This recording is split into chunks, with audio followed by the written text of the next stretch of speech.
Allez. Donc, merci Louis pour l'introduction. Je pensais en fait que tu allais dire tout à l'heure que j'étais détenteur du record d'intervention sur Comet, mais pas encore visiblement, parce que tu as parlé d'autre chose. Donc aujourd'hui, on va parler de platform engineering dans Microsoft Azure. Et donc on a, rappelle-moi Louis, on a une demi-heure, trois quarts d'heure. On a tout le temps dont tu as besoin. D'accord, ok. Donc l'agenda, donc rapidement. Donc on va effectivement essayer de resituer, de redéfinir ce que c'est que le platform engineering.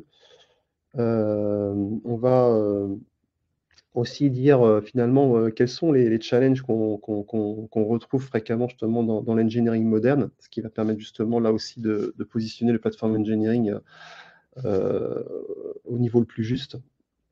Et donc on va parler pour ça ensuite plus concrètement d'infrastructure no-code. Vous allez voir pour ceux qui ne connaissent pas donc, ce qu'on veut dire par là. Et puis ensuite, sur un cas concret hein, de platform engineering dans Azure, avec les solutions HashiCorp, on décrira justement quelle est l'architecture qu'on a utilisée pour ce platform engineering. Et on donnera donc une partie de la démo pour expliquer voilà, comment ça fonctionne. Alors, pas toute la démo, parce que c'est assez large, mais on focusera sur une partie bien précise. Et puis, à la fin de ça, voilà, on essaiera de conclure par quelques pensées et perspectives pour l'avenir. Alors si ça vous va, du coup, je me lance. Donc Luce m'a présenté, donc on va pas faire une redite. Ici, éventuellement, là, il y a quelques liens me concernant, mon LinkedIn, etc. Pour ceux que ça intéresse et mon GitHub. Alors, sans plus attendre, en fait, quand on parle d'engineering moderne, en fait, aujourd'hui, on est confronté à des challenges récurrents. Le premier challenge, on pourrait dire, c'est la barrière de la complexité. Aujourd'hui, en fait, on a de plus en plus en fait, de développement d'applications, notamment qui sont dits cloud native, dans lequel en fait on a notamment des challenges liés à l'infrastructure, liés au réseau, liés à la containerisation des applications, liés à l'automatisation et à l'usage de plusieurs services cloud. Voilà, tout formant un ensemble effectivement assez varié, hétérogène. Donc en fait, quand on est développeur, par exemple, sans le platform engineering, finalement, on se retrouve un petit peu écarté de notre tâche, notre mission initiale, qui est de développer finalement du soft et de délivrer de la valeur. On se retrouve à gérer des complexités justement liées à l'infrastructure, au réseau, à tout ce que je viens de dire précédemment, au lieu de se concentrer sur notre mission première, qui est de créer finalement des softs absolument formidables et incroyables. Voilà. Donc en fait, toute cette énergie qu'on dispense ailleurs, que sur le développement vraiment de la valeur d'un produit logiciel, c'est ça qui crée du bottleneck, des goulets d'étranglement, et qui nous empêche d'avancer rapidement. On va avoir un challenge aussi lié à la scalabilité, la mise à l'échelle. Ici, ce qu'on dit, c'est que finalement, au fur et à mesure qu'une organisation, qu'une entreprise grandit, en fait, les besoins en infrastructure, par exemple, évoluent aussi rapidement. On a vu ces dernières années l'introduction du cloud dans les entreprises, l'avènement de nouvelles stacks technologiques type Kubernetes et tout l'écosystème qui va autour. C'est quelque chose qui change très rapidement. Mais évidemment, ce changement, en fait, cette adoption a un coût. Et ce coût, là encore une fois, se traduit par en fait, des goulets d'étranglement hein, si on n'est pas capable de les gérer. Donc ça veut dire plus d'équipes, plus d'applications, plus d'environnement, etc., etc. Et donc, toutes ces opérations, finalement, si elles ne sont pas correctement supportées quelque part, ça va créer donc des inefficacités pardon, et des délais qui vont s'accroître lorsqu'on doit, par exemple, gérer le planning de livraison de logiciels. On va avoir aussi des problèmes liés à la consistance. Ce qu'on veut dire par là, c'est que plus on va utiliser de services qui sont, on l'a dit tout à l'heure, de nature différente, qui peuvent être hétérogènes, plus en fait on va avoir de besoin en fait de standardiser en fait la manière de gérer, par exemple, de provisionner ces services-là. Donc, si on n'a pas en fait une discipline, une rigueur là-dedans, en fait, ce qui va se passer, c'est qu'on aura beaucoup de mal à maintenir ces environnements, on aura beaucoup de mal à les automatiser, et on aura aussi des problèmes liés à la configuration. C'est-à-dire, par exemple, vous créez un environnement et puis s'il n'y a pas de contrôle dessus, on peut très bien imaginer qu'on va avoir en fait des configurations qui vont être faites manuellement, un peu à la sauvage, et qui peuvent mener notamment à des gros problèmes de vulnérabilité quand on parle de la sécurité. Voilà, ça c'est trois challenges, on va dire, assez classiques dans l'engineering model. On pourrait en lister bien d'autres, mais disons qu'ici on va retrouver en tout cas trois exemples assez courts. Donc en fait, le platform engineering, c'est quoi là-dedans? Justement, ça va être une manière, donc c'est déjà en fait une approche, hein, plus qu'une stack technique ou je ne sais quoi. Ça va être une manière en fait d'amener toute l'activité de design, de construction et de maintenance en fait des outils, des process qui vont permettre justement aux équipes software engineering d'accélérer en fait avec notamment des fonctionnalités dites type self-service. On verra tout à l'heure ce que c'est, mais ça va être ça le but. Donc ce que je veux en fait finalement, pour faire plus simple, si je suis software engineering, en fait, je veux en fait avoir des outils, une plateforme qui me permettent en fait de délivrer mon software finalement sans avoir besoin d'être en fait compte freiné par les problématiques liées à l'infra, au réseau, et tout ça en fait c'est déjà pris en charge en amont dans le platform engineering. Et moi en fait j'ai plus qu'à me préoccuper de délivrer mon software, de délivrer la valeur en fait que porte mon logiciel. Donc ça apporte effectivement l'engineering un certain nombre de réponses. La première réponse, je viens de le dire, c'est d'abstraire toute la complexité. Donc en fait, il faut comprendre par là que finalement l'engineering, enfin le platform engineering, ça consiste en fait à fournir aux développeurs ce qu'on appelle une IDP, c'est une Internal Developer Platform. C'est en fait voilà, c'est une plateforme qui en fait a déjà tous les outils préconfigurés, tous les process de delivery qui sont automatisés. Et donc, tout ça, ça finalement, nous écarte de toutes les complexités opérationnelles, notamment liées aux environnements dans lesquels on délivre. Voilà. Donc, faut voir ça en fait comme un espèce de control plane en fait dans lequel toutes les couches de complexité sont déjà prises en charge. Et donc finalement, ce que je vais avoir avec ça, c'est plutôt une expérience de type PaaS en fait. Moi, je prends mon application et j'ai plus qu'à pousser vers ma plateforme et tout le reste est pris en charge. On va pouvoir en fait scaler beaucoup plus facilement, puisque dans la mesure où toutes les complexités de l'organisation sont prises en charge à travers des process adaptés, on n'a plus de problème en fait pour délivrer tel ou tel environnement dans différentes configurations, que ce soit du développement, du test, de la qualité, de la production, de la pré-prod, peu importe. Tout ça, c'est pareil, c'est déjà géré en amont par les équipes donc, de platform engineering. Pareil pour la consistency, la consistance et la sécurité.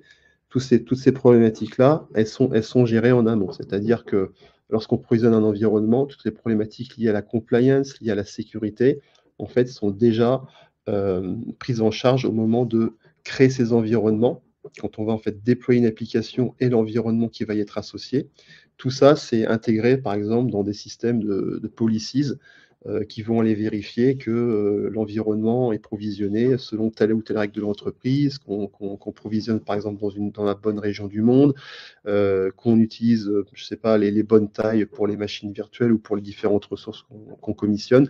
Tout ça, c'est pareil, c'est automatisé, c'est géré en amont au niveau du platform engineering. Donc, vous l'avez peut-être compris là maintenant, le platform engineering, finalement, c'est toute l'approche qui va me consister finalement, lorsque j'ai une application à déployer, on va me garantir en fait que la route qui va être construite pour l'exécution de cette application, la route est conforme en fait, qu'il n'y a pas un gros nid de poule ou une crevasse au milieu de la route qui va faire finalement faire que mon application ne va pas fonctionner correctement, qu'il n'y aura pas les bonnes dépendances ou les bonnes configurations d'environnement pour qu'elle fonctionne. Tout ça, c'est le platform engineering qui me garantit que ma route est en parfait état et que mon application va pouvoir fonctionner. Et encore une fois, cette route en parfait état, ce n'est pas moi qui vais la gérer.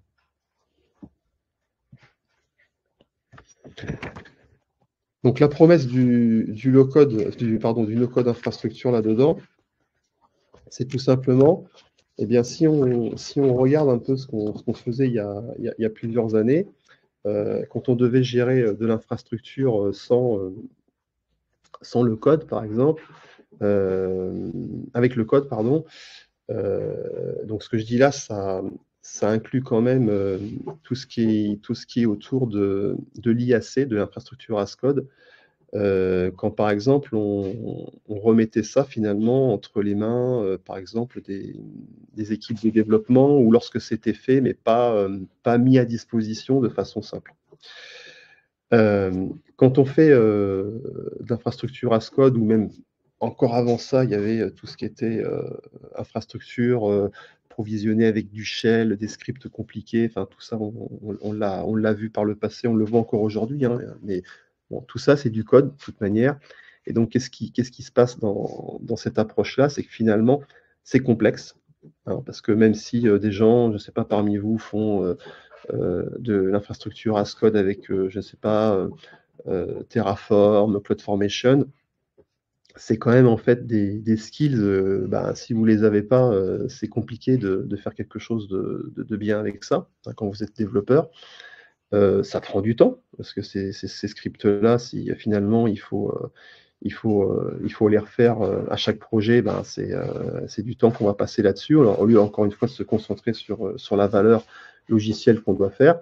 Et puis surtout, c'est sujet à des erreurs humaines. Donc si on n'a pas des systèmes notamment de contrôle de ce qui est décrit en termes d'infrastructure avec ce code, en fait, on n'est pas à l'abri d'une boulette, notamment ce que j'ai dit tout à l'heure, de provisionner une ressource dans une région du monde, là où c'est interdit finalement dans votre organisation, parce que par exemple, elle est soumise au GDPR et qu'elle ne doit pas provisionner des applications en dehors de la zone européenne. Donc avec le no-code, en fait, de l'autre côté, à droite, ce qu'on va amener finalement, c'est la capacité de pouvoir en fait fournir des infrastructures à l'échelle, avec justement toute la rapidité et l'efficacité dont on a besoin, sans avoir finalement d'avoir une expertise approfondie dans le code. Donc en fait, pour faire ça, on va quand même reprendre, évidemment, c'est pas magique, hein, des éléments qui, eux, sont codés en amont, hein, des modules d'infrastructure qui sont codés. Mais en fait, ça, une fois que ça va être fait, avec justement les plateformes engineering, on va pouvoir finalement, si vous voulez, gérer l'infra comme un produit.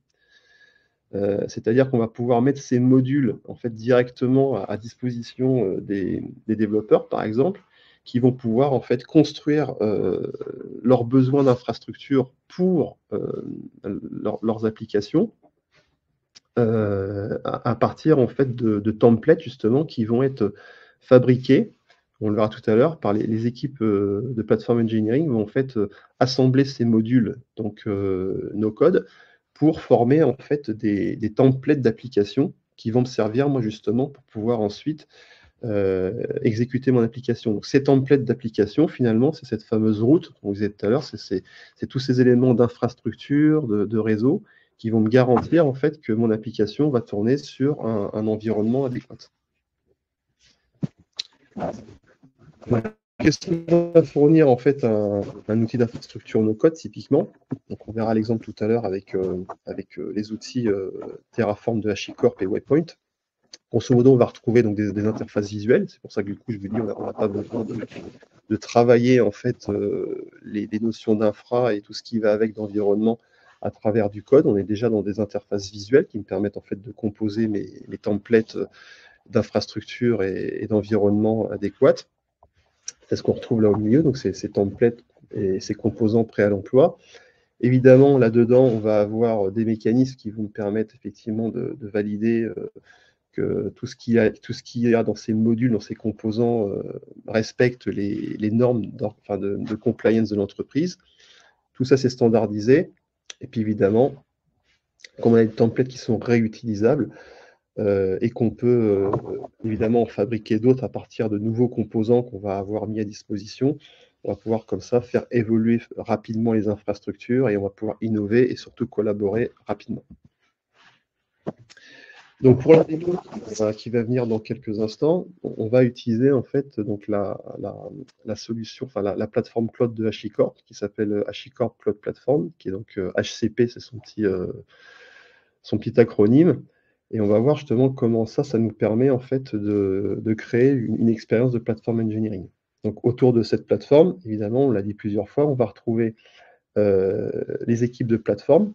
Donc ce sont eux qui vont nous mettre à disposition les templates pour pouvoir justement déployer une application. Donc ces templates vont regrouper encore une fois toutes les notions d'infra, de réseau, etc. Et on va avoir de l'autre côté les équipes de développement applicatif qui, eux, vont utiliser en fait tout simplement ces templates qui sont standardisés, qui sont normalisés et contrôlés par les équipes de plateforme pour pouvoir en fait déployer une application.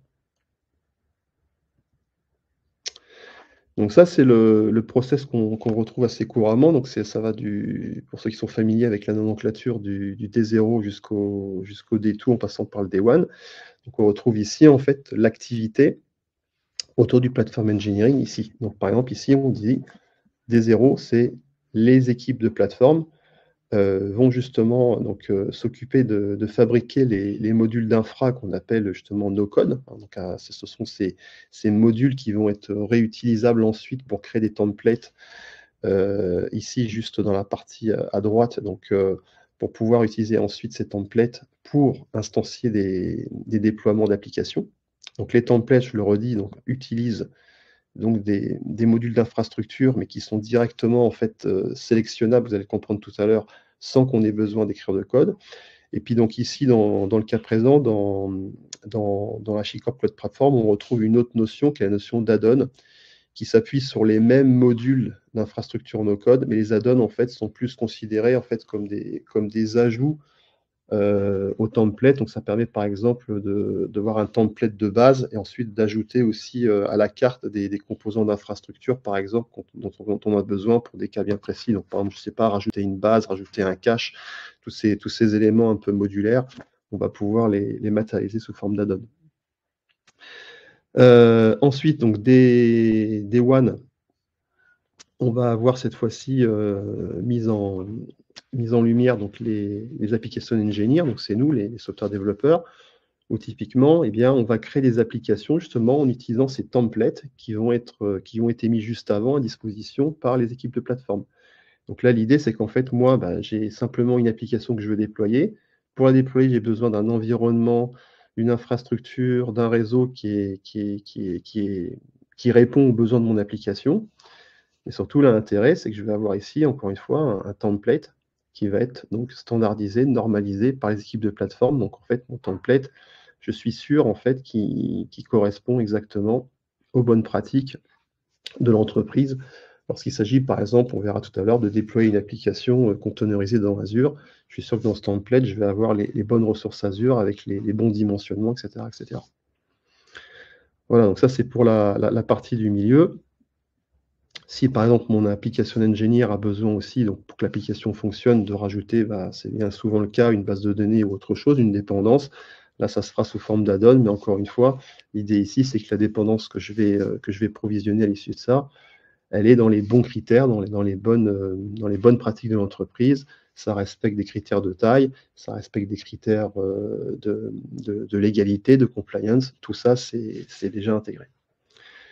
Et puis le D2, on ne le verra pas aujourd'hui, c'est la capacité évidemment à gérer ensuite toutes les maintenances, enfin toutes les mises à jour de l'application. Donc c'est de pouvoir en fait, par exemple, mettre à jour toute la stack, donc les templates, l'application, en connectant justement avec des outils de CI/CD ou différentes features qu'on propose ici. Donc par exemple, Toggle Feature Flag, c'est de pouvoir déployer mon application, la mettre à jour en activant ou désactivant des nouvelles fonctionnalités. Donc ça, c'est pareil, on peut le faire ici avec HCP Waypoint, typiquement.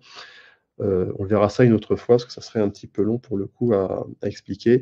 Donc on va se concentrer surtout sur D0 et D1 aujourd'hui.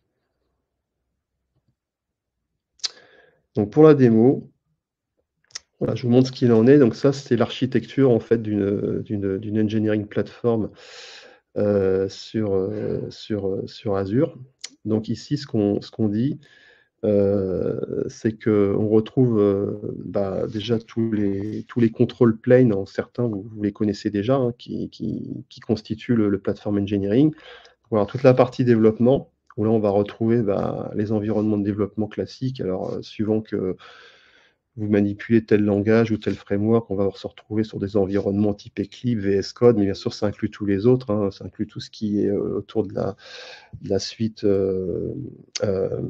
comment dire, tous les outils JetBrains, on va chercher le nom de la boîte, etc., etc. Donc, vous mettez ce que vous voulez là derrière.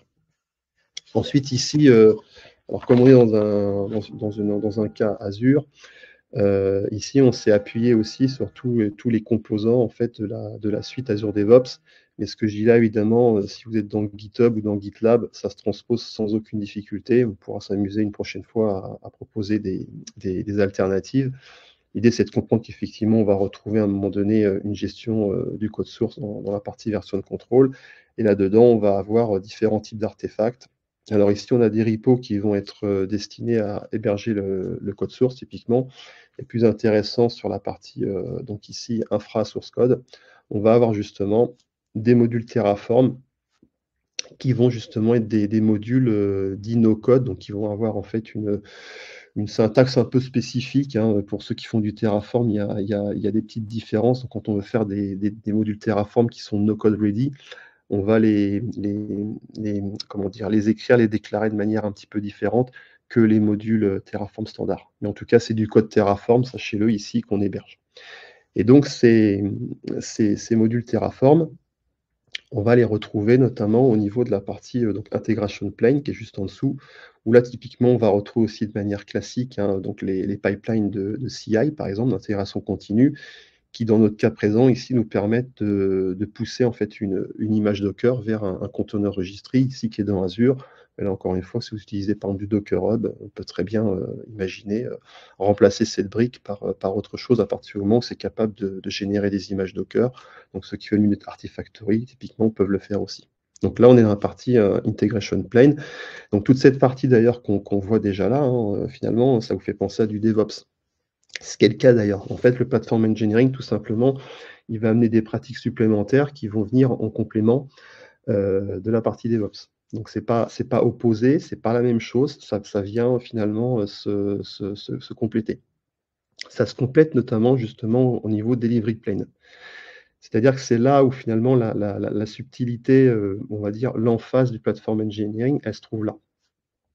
Ce que je veux dire par là, c'est que quand on considère les chaînes CI/CD, donc là je parle bien de CI/CD, alors que précédemment j'ai parlé justement de CI uniquement, c'est fait exprès, c'est qu'en fait on s'aperçoit avec le recul aujourd'hui, c'est que la plupart des chaînes CI/CD, en fait, mettent l'accent sur la CI. Et en fait, 90% de la toolchain, en fait, met l'accent sur les activités, le support de la partie CI. Et quand on regarde la partie delivery, finalement, c'est là où on se dit, ben, alors oui, il y a des trucs, il y a des CD pipelines, mais c'est extrêmement pauvre, en fait, en termes de fonctionnalité, en termes de capabilities, de capacité, parce que le delivery, justement, il amène ce qu'on disait tout à l'heure en introduction, toute cette complexité, toute cette standardisation des environnements, etc. Et ça, évidemment, aujourd'hui, on le gère, hein, mais c'est compliqué. C'est ce que je vous dis, amène du bottleneck, c'est ce qu'on appelle en fait le mur du delivery.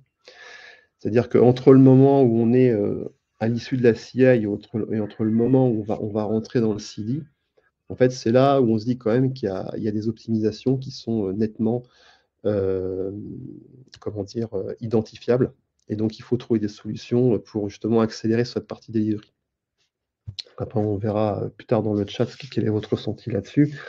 Mais voilà, le delivery n'est pas une chose facile et aujourd'hui, il n'est pas forcément adressé de manière particulièrement efficace quand on parle de chaîne CI/CD. Et c'est là justement que typiquement l'association des solutions comme Waypoint et Terraform, pour le coup, parce que ça marche ensemble, vont amener justement à travers tout ce qu'on vient de dire, les notions de template, les notions d'infrastructure en mode no-code, vont amener des solutions concrètes pour pouvoir accélérer sur ce delivery. Bon, ensuite, en dessous, on retrouve les les planes classiques de monitoring. Alors c'est pareil, vous mettez ce que vous voulez en observabilité. Là, j'ai mis quelques composants en exemple et vous mettez ce que vous voulez.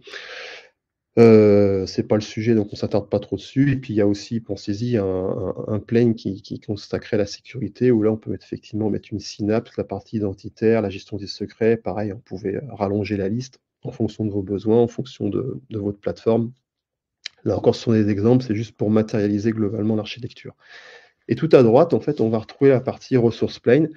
C'est ces fameux environnements justement que je veux pouvoir provisionner de façon standardisée, de façon efficiente, justement grâce à mes fameux templates et les applications que je vais pouvoir justement faire tourner au niveau de ces ressources. Donc là, l'idée qu'on a voulu montrer ici, on va uniquement regarder la partie compute du haut, c'est comment délivrer une application containerisée dans des environnements Azure Container Apps. Donc on est sur des environnements type Kubernetes, mais en mode serverless dans Azure. Et donc l'idée, c'est qu'en fait, dès que j'ai besoin en fait, de déployer une application et de mettre sous cette application l'environnement Azure Container Apps qui va la supporter. Alors une application, ça peut être quelque chose de monolithique, bien entendu, ou ça peut être une application déclinée en microservices. Donc si à un moment donné, je veux déployer un ensemble de microservices dans un environnement Azure Container Apps, c'est comment je fais pour délivrer ça en fait de manière consistante. Donc avec justement, encore une fois, une route, une infrastructure, un réseau qui va bien pour déployer et rendre accessible mon application à partir du moment où elle est mise en production. Donc c'est ça l'idée. Alors, ici, je vais retourner donc, sur mon navigateur. On va aller on va aller dans Azure. On va déjà recommencer donc, notre histoire. Je vais vous montrer tout simplement comment ça se passe donc, au début. Donc ici, on est typiquement dans un repo, un de mes repos dans GitHub. Donc tout à l'heure, je vous l'ai dit, voilà, sur le schéma, on a mis comment dire, un repo dans Azure DevOps. Bon, là, moi, je l'ai fait avec du GitHub, mais peu importe. On s'en fiche, il vous faut un repo Git. En tout cas, c'est ça qui est intéressant ici.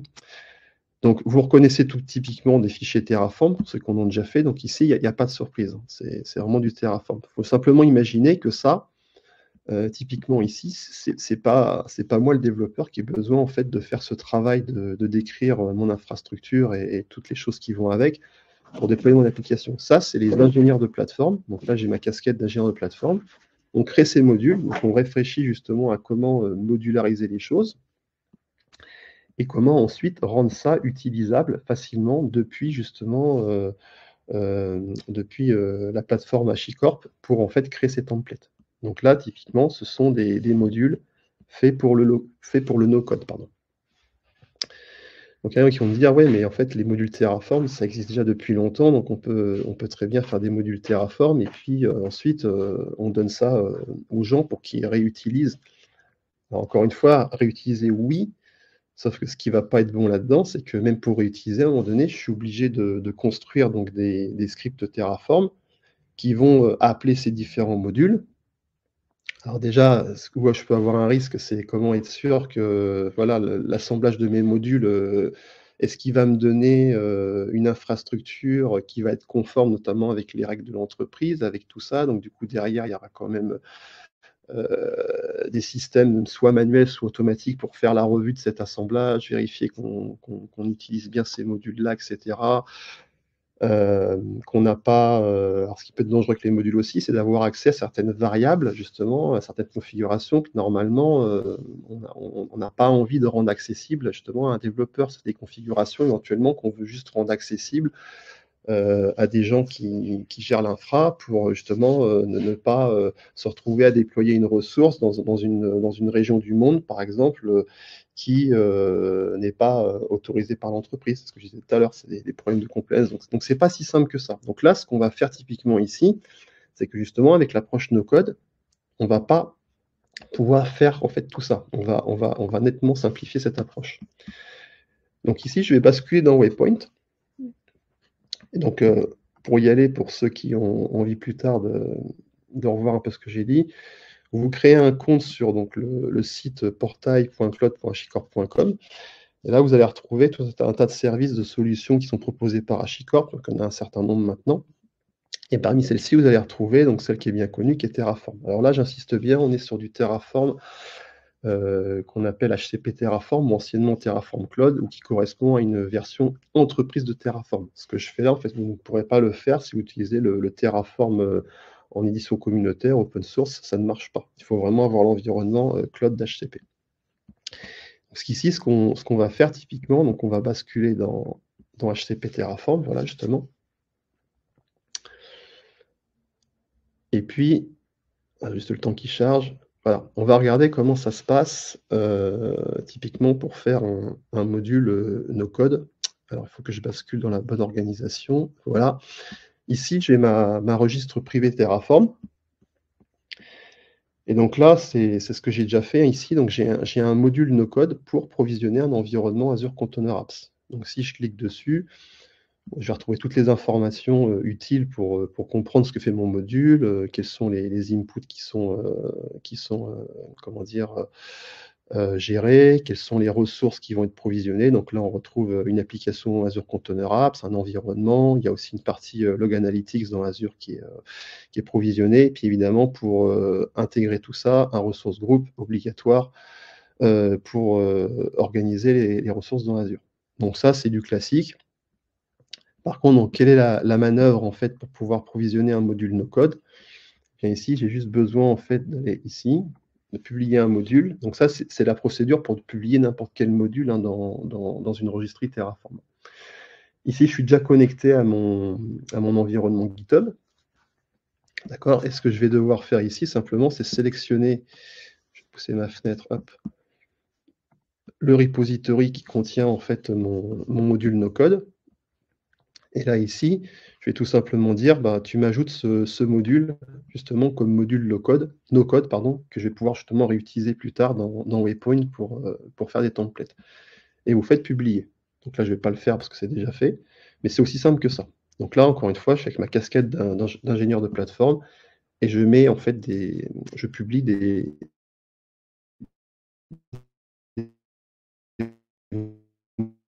modules Terraform en mode, on retrouve notre module ici, donc dans mon interface, voilà. Donc il y a celui-ci, j'en ai d'autres d'ailleurs, j'en ai déjà fait d'autres. Voilà. Typiquement, ceci me sert pour les add-ons. Je vous dis, quand j'ai besoin de rajouter une base, par exemple Cosmos, donc NoSQL, ou une base SQL sous forme d'add-on pour compléter en fait mes déploiements d'applications. Et bah, typiquement, je passe par là, par l'utilisation de ces modules. Ensuite, une fois qu'on a dit ça, on peut basculer donc du côté de Waypoint. Alors, Waypoint, c'est typiquement pareil, la même chose. J'y accède depuis le dashboard du portail HCP et je vais cliquer sur Waypoint. Donc ici, ça va me lancer cette interface. Alors là, vous voyez, ici, j'ai différentes choses que je peux gérer. Donc on retrouve ici la notion de template, d'add-on. La notion d'application, c'est sur ces deux dernières notions, donc template, application, qu'on va travailler. Donc un template, je vous l'ai dit, je suis toujours avec ma casquette de plateforme engineering, c'est mettre à disposition comment dire, un squelette, on va dire, infra, réseau, etc., qui va permettre en fait ensuite de déployer une application dessus. Donc ça, c'est ce que je vais faire dans le template. Je vais définir justement la route, comme je l'ai dit tout à l'heure, l'image que j'ai prise, la route avec les bons composants pour pouvoir déployer une application. Donc ici, je vais créer un template, typiquement. Donc, première chose qui va me dire, bah, sélectionne justement un module no-code pour ce template. Donc là, déjà, je vais déjà commencer par le nommer. Hein, donc on va faire commit, démo. Voilà. Alors un petit summary qui est ici obligatoire, je ne vais pas me casser la tête, je vais mettre la même chose. Et là, voilà, ici, je sélectionne mon module no-code. Donc là, je vais dire, finalement, je vais déployer une application aujourd'hui dans l'entreprise. J'ai besoin d'un environnement Azure Container Apps, justement, certifié. C'est ce qu'on a fait en amont. On a vérifié que voilà, tout le module il est parfait. Ici, je vais déployer dans un projet HCP Terraform, je passe dessus, c'est pas le sujet. Voilà. Et là, vous voyez, je vais retrouver les variables que tout à l'heure, les inputs qu'on a vus rapidement dans du module Terraform. Ce que je vous disais, en fait, ben, l'idée ici, c'est que il y a des variables que moi, qu'est-ce qui se passe? Un petit rafraîchissement inopiné.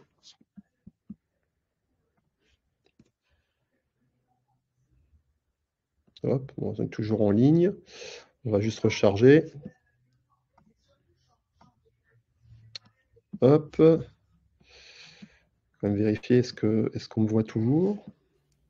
Oui, on t'entend bien et bon, je ne sais pas pourquoi il y a eu ça, c'est pas très grave. On va remettre juste ce qu'on vient de mettre ici. Donc, commettre démo. Ici, j'ai encore le copier-coller. Je sélectionne le module. Hop. Voilà mon projet. Je vous disais, donc les variables d'input ici, en fait, en tant qu'ingénieur de plateforme, je vais pouvoir dire celles que moi je définis pour que justement ça soit bien fixé à l'avance et que, par exemple, un développeur ne puisse pas, lui, écraser ses valeurs, enfin sélectionner ses valeurs et faire quelque chose de non conforme. Donc ici, par exemple, le nom de l'application que je veux déployer, ça, je vais laisser au développeur le choix de mettre le nom de son application. L'environnement, là, je vais dire non, là, attention, là, on va utiliser un template pour la prod. D'ailleurs, ici, pour être plus précis, j'aurais pu mettre Azure Comet Demo Prod. Parce qu'il faut avoir un peu de naming quand même de la convention, c'est pas mal, ça peut servir. Voilà, et donc ici, on va viser la prod. Donc ça, typiquement, ce paramètre-là, je ne vais pas le laisser. Le développeur le CT, parce que si à un moment donné, il me set le mauvais environnement, finalement, je vais déployer là où il ne faut pas. Donc ça peut avoir des conséquences. Donc ça, je ne coche pas. L'image Docker, là, typiquement, je vais dire, OK, là, je laisse le développeur c'était son image, par exemple, hein, ça c'est comme on veut, au moment de déployer. Donc là, ici, je vais cocher. Et puis là, par exemple, la location, donc la région du monde dans laquelle je vais déployer, là, je ne vais pas laisser le choix, voilà, puisque je veux être sûr, par exemple, que ma prod, ici, va bien s'exécuter en West Europe. Donc, encore une fois, si je suis GDPR et que j'ai quelqu'un qui met, par exemple, OSUS ici, pas de bol, ça ne va pas le faire. Donc là, celui-là, on va le setter directement. Donc, mon template, ces deux valeurs, prod et West Europe, ça va être directement fixé dans le template. Et en fait, on verra juste après que quand le développeur va créer l'application à partir du template, il n'aura la possibilité que de faire varier finalement que les deux inputs qu'on nomme app et image ici dans cet exemple. Encore une fois, c'est des exemples que je vous donne, hein. En fonction de vos règles et tout ça, ça peut très bien se passer de manière différente. C'est juste pour vous montrer qu'il y a des variables. C'est le platform engineer qui va les fixer, et il y a d'autres, c'est le développeur quand il va déployer, tout simplement. Donc là, je fais Next. Ici, vous mettez une description où vous importez, par exemple, si vous êtes feignant, le README qui est dans le module Terraform. C'est ce que je vais faire. Vous pouvez mettre quelques petits labels. Donc, par exemple, ici, on va être dans des templates Azure. Azure. Voilà, c'est du serverless, on l'a dit tout à l'heure. Bon, mettez des labels, c'est plus facile ensuite pour identifier. Et vous faites un petit publish. Donc c'est immédiat. Voilà, on a notre template ici qui est repris, avec les différentes variables qui rappellent celles qu'on a directement fixées et celles qui vont être fixées pendant la création de l'application. Et on retrouve notamment ici la notion d'action. Je vous disais tout à l'heure, les actions, c'est ce qu'on utilise dans le day 2. Donc c'est toute la partie, en fait, par exemple, mise à jour, maintenance, où on va en fait pouvoir connecter, par exemple, des chaînes CI/CD en tout cas des applications, des systèmes périphériques pour gérer la maintenance. Typiquement, vous pouvez imaginer si vous connectez ça, je ne sais pas, un gestionnaire de tickets ou d'incidents, voilà, ça se fait à travers des actions. Les actions, ça va être un peu des hooks vers l'extérieur. Alors ça, on verra ça un autre jour. Ce n'est pas le sujet. Donc mon template, il est ici. Et là, maintenant, ce que je vais faire, typiquement, je vais utiliser ça pour créer une application. Donc là, je crée une application. Évidemment, il me demande de sélectionner quel est le template de base qui va me servir à déployer. Donc je pourrais très bien utiliser ce template-là, qui est aussi un autre template qui me permet d'héberger des applications containerisées. Et cette fois-ci, pour les gens qui connaissent Azure notamment, on utiliserait donc le service Azure Container Instance. Donc il y a un autre service Azure qui n'est pas Azure Container Apps, mais les deux en fait savent faire en fait de l'hébergement de containers. D'ailleurs ici j'aurais pu rajouter le label container pour mieux identifier mon nouveau template.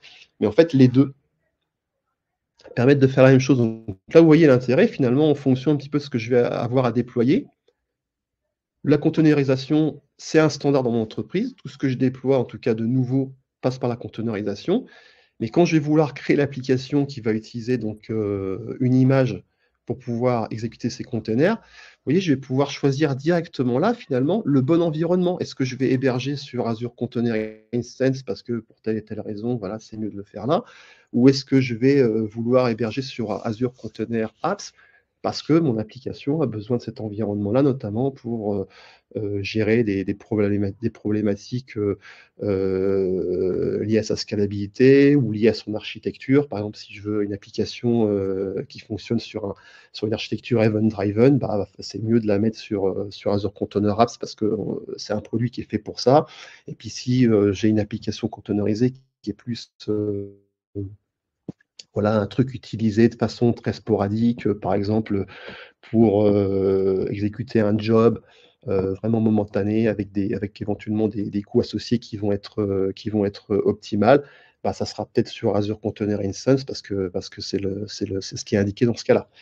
Mais encore une fois, vous voyez, en fonction d'où je vais envoyer mon application, finalement, in fine, j'ai dit tout à l'heure, l'infrastructure, l'environnement n'est pas un problème, puisque ça a directement été templatisé, ça a été validé, contrôlé par les équipes de plateforme.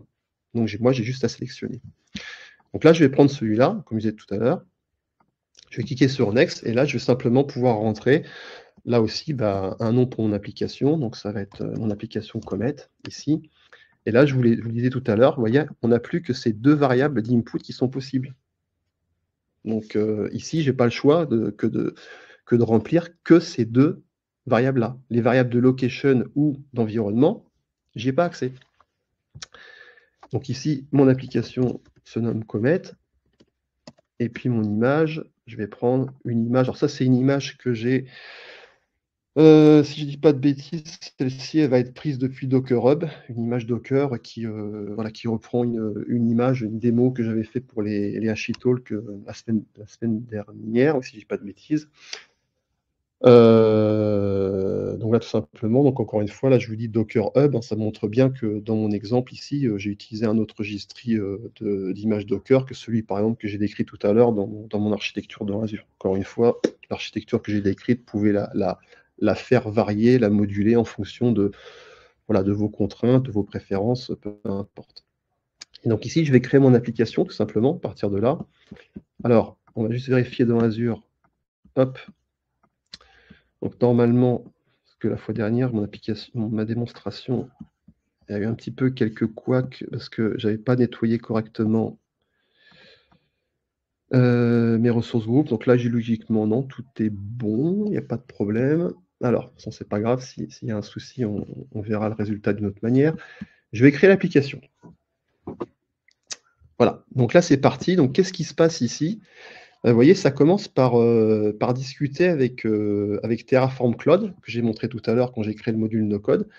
En fait, ce qui se passe ici, c'est que dans Terraform, ça va me créer en fait un workspace qui va gérer en fait tout le provisioning de l'infra, justement, qui va être nécessaire à l'exécution de mon application. Donc ça, je peux vous montrer rapidement ce qu'il en est. Donc je vais aller dans le workspace Terraform associé à cette application. Et là, vous voyez, en fait, on retrouve le workflow classique de Terraform, c'est-à-dire qu'on fait d'abord un plane, et puis ensuite, une fois qu'on a validé tout ça, on fait une application de ce plan. C'est-à-dire que dans un plan, on examine déjà quelles ressources il va créer. Donc, on retrouve l'application Container Apps, l'environnement, le log analytics, le ressource group. Éventuellement, c'est là où je dis que ce qui est important, c'est qu'on peut rajouter aussi à ce moment-là des contrôles, ce qu'on appelle des policies sentinelles dans Terraform qui vont vérifier quand même, juste avant, que toutes ces ressources qu'on va créer, encore une fois, c'est conforme, que c'est dans la bonne région, que ça a la bonne taille, etc. etc. Enfin, tous les contrôles qu'on a besoin pour garantir la compliance, soit interne à l'entreprise, soit par exemple, on va dire une compliance qui serait au niveau plaque géographique. Tout ça, on va pouvoir le contrôler aussi là. Donc, je vous disais, c'est ça qui est important, c'est que moi, j'ai rien à faire. Moi, je suis application developer dans mon scénario là maintenant. Donc, tout ça, c'est pas moi, c'est fait. Et donc, ce qui se passe ici, vous voyez, c'est qu'une fois qu'on a passé tous ces contrôles là, on va pouvoir appliquer directement donc, le provisioning des ressources. Alors, ça prend un peu de temps, j'espère qu'on aura le temps de voir le résultat. Vous voyez, il m'a déjà créé le ressource group, il m'a créé donc le log analytics, et là, il est en train de me créer les environnements container apps. Alors ça, c'est ça qui est un petit peu long, mais on peut déjà voir justement dans mon environnement Azure, si je fais un petit refresh ici. Alors, où est-ce qu'il me l'a mis celui-là? Voilà, il est juste là. On voit un nouveau ressource group dans lequel on commence, voilà, typiquement, à voir, vous voyez, les ressources qui sont créées. Hein, donc, typiquement, c'est, encore une fois, vous voyez, moi, j'ai juste dit, j'ai une application. Cette application, c'est une image Docker que je vais exécuter dans un environnement que j'ai sélectionné grâce à un template waypoint. Et ensuite, toute cette partie-là, donc de delivery finalement, donc rappelez-vous tout à l'heure la partie delivery plane, vous voyez, c'est complètement automatisé. J'ai pas eu besoin à un moment donné de faire autre chose que de me concentrer sur le développement de mon code, d'en faire une image à la sortie de la partie continuous integration, et ensuite la partie continuous delivery, vous voyez, j'ai toute une série d'outils qui me permettent en fait de traverser ce mur du delivery de façon optimale, sans avoir à un moment donné besoin en fait de mettre un frein au moment de délivrer. Donc là, on va retourner sur la partie hop, Terraform. Ouais, ça prend un peu de temps quand même. Ça prend un peu de temps, c'est ça qui est long. Bon, pendant que ça mouline, éventuellement, normalement, on doit observer un résultat comme celui-ci. On va repasser sur les slides vite fait.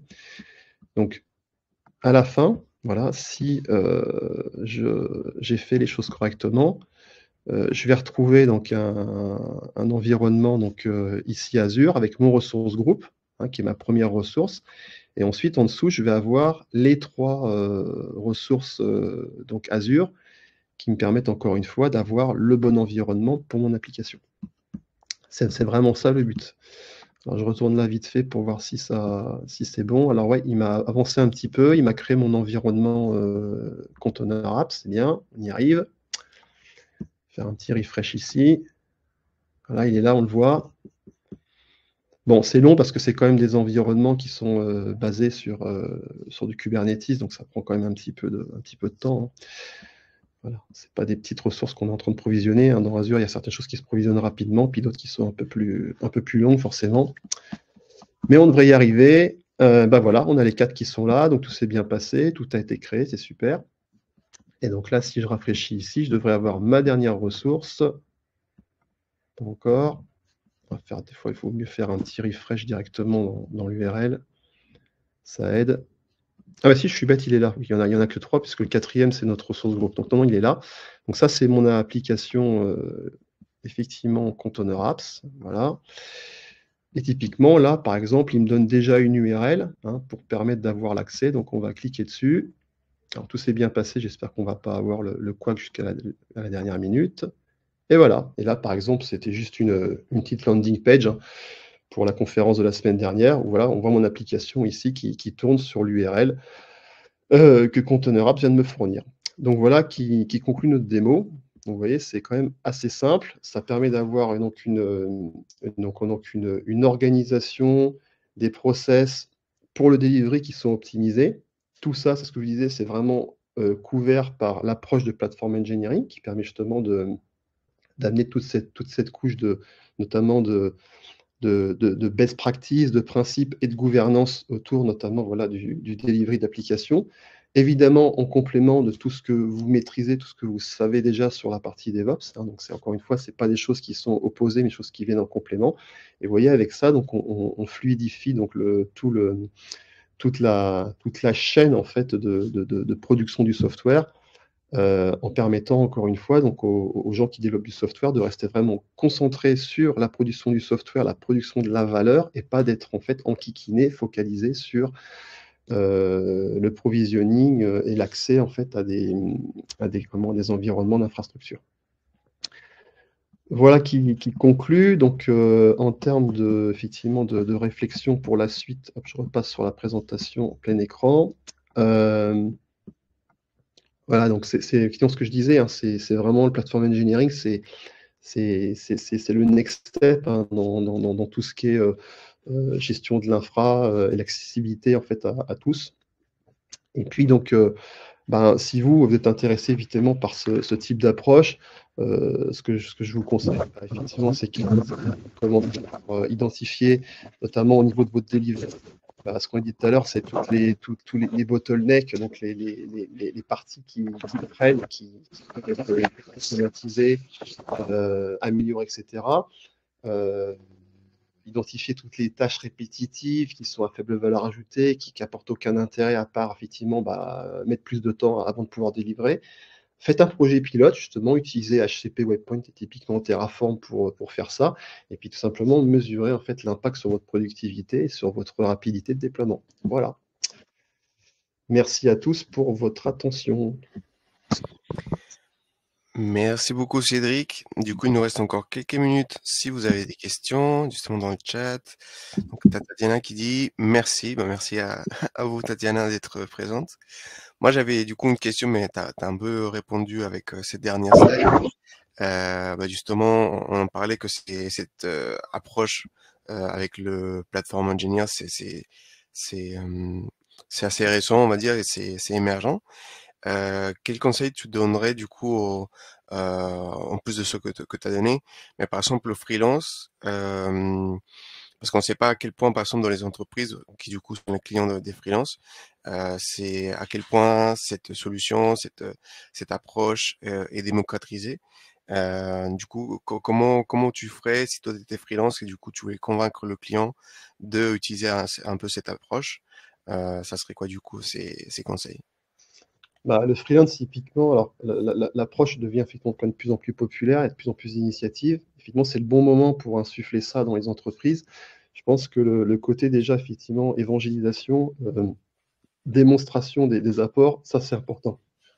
Évidemment, pour convaincre un client, il faut déjà avoir pratiqué le truc de façon un peu plus, comment dire, alors comment, est-ce que voilà, tu as été freelance et tu as déjà été dans des entreprises qui mettent déjà ça en place et tu as déjà gagné du retour d'expérience? Si c'est pas le cas, si tu viens uniquement, justement avec tes convictions sur le sujet, effectivement, le mieux, c'est de venir avec de la démo, c'est d'avoir accès à ces environnements-là, par exemple, pour pouvoir justement faire ce genre d'atelier et prouver la valeur. Après, le mieux, encore une fois, c'est d'avoir déjà, fait ça dans des entreprises qui le mettent déjà en place pour en fait avoir déjà des chiffres sur ce que tu as amené en termes d'amélioration, en termes d'accélération. Hmm. Voilà, c'est un petit peu de ça. C'est vrai qu'aujourd'hui, pour un freelance, c'est pas évident d'avoir baigné dans ce milieu-là déjà. Par contre, si encore une fois, tu as des convictions sur le sujet, je pense que le côté démo, déjà, ça peut permettre de marquer des points. Parce que tu peux tomber sur un client qui, tu le sais pas, il se Hmm. projette des questions, il se dit, ah ouais, tiens, machin. Donc, si tu arrives avec un discours bien rodé, toi, une façon de présenter les choses et surtout avec des petits pilotes comme ça, où tu as déjà assemblé un environnement Azure DevOps avec voilà, de l'Azure, tout ça, en fonction un petit peu aussi des accès qu'ont les freelances à ces choses-là, tu peux marquer des points typiquement. Parfait. Eh bien, merci beaucoup. Tu parlais évangélisation, du coup, potentiellement, le replay de ce, de ce webinaire pourra aider justement à montrer ces démos. Donc, ça sera dans quelques jours sur la chaîne YouTube. De toute façon, tous les inscrits vont le recevoir aussi dès la fin du webinaire. Du coup, Cédric, je te remercie encore une fois pour ton temps, pour cette présentation. Et à tous les présents dans le chat, merci beaucoup d'être présents. On va se retrouver très rapidement le mois prochain pour un webinaire, cette fois-ci sur Spring et du coup potentiellement avec Cédric, euh, pourquoi pas sur ces sujets-là, ces sujets-là quand tu voudras revenir avec nous. Donc merci beaucoup à Mayas, merci beaucoup à Arnaud et du coup on se dit à une prochaine fois. Bonne journée à vous, à la prochaine. À bientôt, salut.